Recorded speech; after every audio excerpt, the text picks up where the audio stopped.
Sir नमस्ते. नमस्कार. नाव आणि पत्ता सांगा सर. माझं नाव भीमराव माझे तोडकर, मुक्काम पोस्ट काशीगाव, तालुका वाळवा, जिल्हा सांगली. आपली जी भुईमुगाची शेंगा आहे की नाही, त्यात आपण ऊसातच आंतरपीक म्हणून भुईमुगाची शेंगा केलेल्या आहेत, आहे की नाही. ऊसाची लागवड म्हणून किती दिवस झाली? ऊसाचीला म्हणजे रोपं लावली त्यावेळी 15 दिवस झाले ते. बर. आणि भुईमुग लागून? भुईमुग लागून एक 50 दिवस झाले. 50 दिवस झाले, आहे की नाही. हे पावसाच्या अगोदर टोकन केलं म्हणजे सुरुवातीला आम्ही काय केलं, बेसल डोस टाकलाय. बर.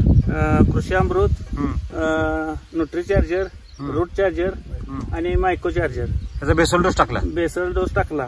आणि त्यानंतर पाऊस पडला. बर. पाऊस पडल्यानंतर आम्ही काय केलं, बियाण्याला रूट चार्जर, न्यूट्री चार्जर, मायको आणि सॉइल चार्जर असे बीज प्रक्रिया केली. बर. आणि त्यानंतर आम्ही टोकन केली. बर. उगवण 1 नंबर भुईमुगाची झाली, आहे की नाही.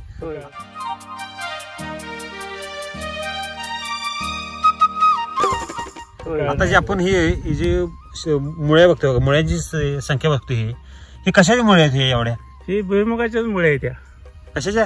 भुईमुग. बघा हे आता भुईमुग इथं किती उंच असेल? हे सरीतलं अंतर असं उंचीला किती असेल? 2 फूट. किती? 2 फूट. 2 फुटीला उंच आहे का नाही. असं हे मुळी नक्की आता हे पूर्ण ह्याचीच मुळी आहे का नाही. भुईमुगाची मुळी इथं खाली पण आलेली आहे. एवढ्या मुळ्या कधी बघितल्या का सर तुम्ही भुईमुगाला? आयुष्यात मी पहिल्यांदाच बघतो एवढ्या मुळ्या. किती वर्षाला तुम्ही शेती करताय? माझं आयुष्य शेतीतच गेलंय.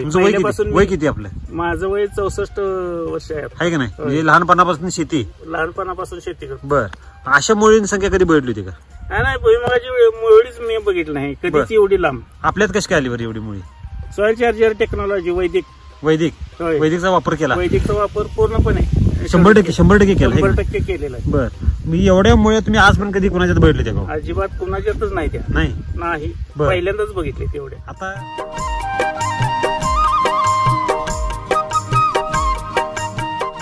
आता ऊस लावून किती दिवस झाले? ऊस लावून 15 दिवस झाले. 15 दिवस झाले. हे रोप आहे का काढीला का नाही? हे रोप लावले. रोप लावले आहे का नाही. ऊसाला फुटवे किती दिवसांनी येतं? तो फुटवे तसं महिना लागतो. रोप सेट व्हायलाच किती दिवस लागतात? सेट व्हायलाच 15 दिवस लागतात. 15 दिवस तरी लागतात. आता जर इथे बघायला गेलो आपण, ह्याला फुटवे संख्या किती आहे? हे मेन रोप आहे. हे जे आहे मेन रोप आहे. 1 2 3 4 5 एकालाच नाही तर सगळ्याला अशी फुटव्याची संख्या यायला लागली आहे का नाही. सगळ्या रोपांना अशी फुटव्याची संख्या यायला लागल्या. ह्याची पण एवढी ग्रोथ कसं काय झाली सर? त्याला आम्ही एकच फक्त आळवणी घातलंय. बर. त्याला रूट चार्जर, न्यूट्री चार्जर आणि मायको चार्जर हे आम्ही 48 तास भिजत ठेवलं. बर. त्याच्यामध्ये प्रत्येक ह्याच्यात 200-250 ग्रॅम गूळ टाकला. बर. आणि ते हलवून परत म्हणजे घड्याळाच्या दिशेनं असं हलवून घेतलं. बर. आणि 48 तासानंतर आम्ही ते गाळून घेतलं. गाळून घेऊन परत आम्ही 200 लिटर पाणी घेतलं बॅरेल मध्ये आणि त्याच्यामध्ये ते द्रावण ओतून सॉइल चार्जर त्यात 1 लिटर घेतलं आणि ते सगळ्याच असं आळवणी घातली. पंपाने आळवणी घातली. त्याचा फायदा काय झाला आपल्याला? फायदा म्हणजे काळोखी कधीच येत नाही. रासायनिक खत टाकली तर काळोखी एवढी येतच नाही. आता ही जर काळोखी बघायला गेलो, पानं किती आली बघा. ही जी आहे ही पान नर्सरीतलं पान आहे बघा. ह्या पानावर तांबेरा आलेला आहे. हे जुनं पान आहे बरं का. आहे गाव शेंडापासून जर बघायला गेलं पूर्ण एका बाजूला तांबेरा आलेला आहे. आणि हे नवीन पान आहे बघा. हे नवीन पान आलं. काळोखी वगैरे किती आहे बघा. हे जर नवीन पान बघायला गेलो तर ह्याच्यावर कुठं तांबेरा आहे का? किती फ्रेश पान आहे, एकदम फ्रेश. आणि किती पाने आली 15 दिवसात? नवीन 4 ते 5 पानं नवीन आली आणि फुटवे पण 5 आल्यात. असं कधी झालं होतं का 15 दिवसात? पहिल्यांदाच एवढं झालं. पहिल्यांदा.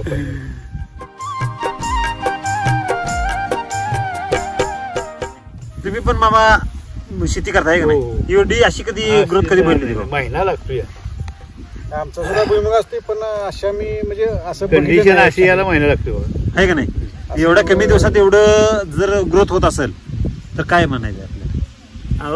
टेक्नॉलॉजी, वैदिक टेक्नॉलॉजी वापरलीच पाहिजे. सॉइल चार्जर वैदिक टेक्नॉलॉजी वापरलीच पाहिजे सगळ्या शेतकऱ्यांनी. बर. आणि त्याचा फायदा आता हे तुम्हाला समोर दिसतोय. ही जर मुळी अशी जर असेल मुळी तर वरचं पीक कसं असेल? आणि ही पान पण बघा किती एकदम राहत आहे. तर यातलं एक पान काढायचं सर. हे जर पान बघायला गेलो तर किती मोठं पान आहे. होय. तुमचं तळ हात पूर्ण असा पूर्ण तळ हातावर बसते एवढं एकच पान आहे. एकच पान आहे. एवढं मोठं पान आहे. आणि पानाची जाडी बघा बरं किती आहे सर. पान जाड आहे त्याच्यामुळे याच्यावर रोगराई अजिबात येत नाही. काय वाटते ते पान आहे असं एकदम हातात फिरवल्यावर जाड आहे, प्लास्टिकच्या जाड प्लास्टिकच्या पानावर पान वाटतं. पानासारखं आहे एकदम जाड. असं काय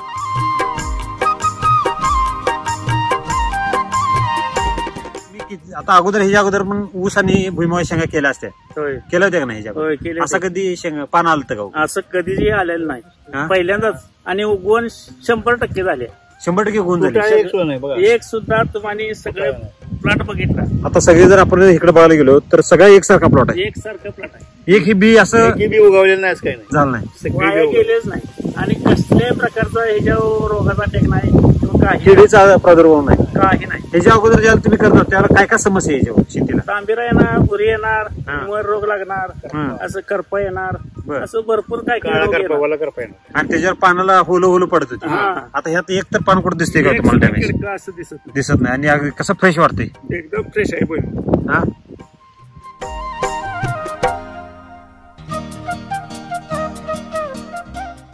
तर तुम्हाला असं वाटत नाही का हो साहेब ही एसीटी वैदिक टेक्नॉलॉजी ही महागडी वाटते, असं कधी वाटलं का? महाग नाही, हा एकदम स्वस्त आहे. रासायनिक खतापेक्षा एक नंबर. बर. आणि हे नंतर ज्यावेळेस येईल, हा म्हणजे समजा पीक आपल्याकडे येईल, हा. भुईमुग शेंगा वगैरे, हा त्या अतिशय चवीला गोड लागणार आहे त्या. हा. आणि विषमुक्त असणार आहे त्या. विषमुक्त असणार आहे. होय, हे महत्वाचं आहे. बऱ्यापैकी लोक साहेब आता करतात उसाला फुटवे काढण्यासाठी बऱ्याच केमिकल खताचा वापर करतात, आहे का नाही? त्यासाठी असं काय आपल्याला करावं असं वाटलं का हो? नाही नाही नाही, आम्ही एक चिमट सुद्धा टाकलेलं नाही तर याला. बिगर रासायनिकची शेती होऊ शकते? होत्या एक नंबर. बरेच शेतकरी म्हणतात साहेब की रासायनिक शिवाय शेती नाही, नाही शेती होऊ शकत नाही. मागल्या 30 वर्षापूर्वी रासायनिक होतं कुठं नव्हतं. आम्ही अगोदर रासायनिक खत वापरत होतो, पण एवढा रिझल्ट आम्ही बघितलेलाच नाही. असा रिझल्ट कधी बघितला? अजिबात नाही. बर.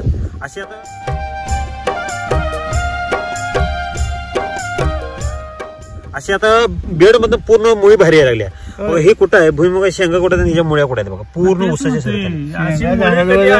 हातभर खाली. हा 2 फूट. 2 फूट लांब खाली. अशी मुळे कधी बैठलीच नाही तर. भुईमुगाची मुळे अशी नाही, कधीच नाही. अशी कधी नसते, आहे का नाही?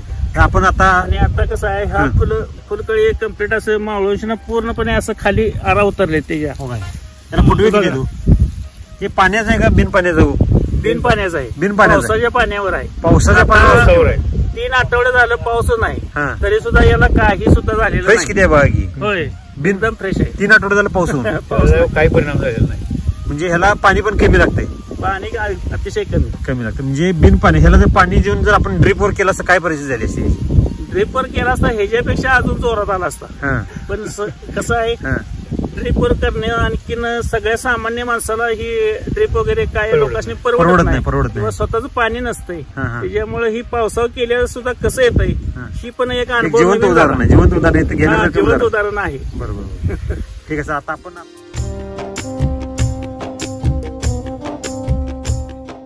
फवारणी किती केलीत साहेब? फवारणी किती झाली? फवारणी फक्त एकच केल्या. फ्लावर चार्जर मशीन आणि फ्रूट चार्जर हे कॉम्बिनेशन करून एक फवारणी दिली, तेवढी एकच फवारणी दिल्या. त्यामुळे काय बदल वाटला का फवारणी दिल्यानंतर? बदल म्हणजे फुलकळी वगैरे भरपूर आली आणि फुटवा चांगला वाढला. त्यानंतर आता काहीच म्हणजे तांबिरा वगैरे असं कुठंच काही दिसत नाही. रोगाचा प्रादुर्भाव होत नाही अजिबातच. रोग कधी येतो? रोग काय त्याला पीक कमजोर असेल तरच रोग येतोय. तुम्ही अगदी ते बियालाच त्याला एवढी ताकद दिल्या तर ती कशाला कमजोर होते? अगोदर आमची बीज प्रक्रियेमध्ये काय होतं माहितीये का? नुसतं सॉइल चार्जर लावा, सॉइल चार्जरचं कोटिंग करून बीज प्रक्रिया करा. तर ह्यांनी काय केली? Root nutri micro energy booster soil charger सगळ्याची म्हणजे अशी ताकद दिली ते 56 फडके बाहेर आलं. पण टाकलाय सगळं बेसन डोस पण दिला, अगदी मनगण दिलाय. ह्याला खुश केले, टाकला होता. म्हणजे काय केले ह्यांनी? पिकाला खुश केलं, पिकाने ह्यांना खुश केलं का नाही? पूर्ण बेड मधून बाहेर आले 56 फाडके. म्हणजे नाही मुळे बेड फाडून खाली यायला लागले मुळे. आज पण अशा मुळ्या भुईमुगाच्या कधीच बघितले नाही. तर याच्या शेंगा ज्या असणार आहेत ते बिलकुल वैदिक आयुर्वेदिक. Okay, thank you sir.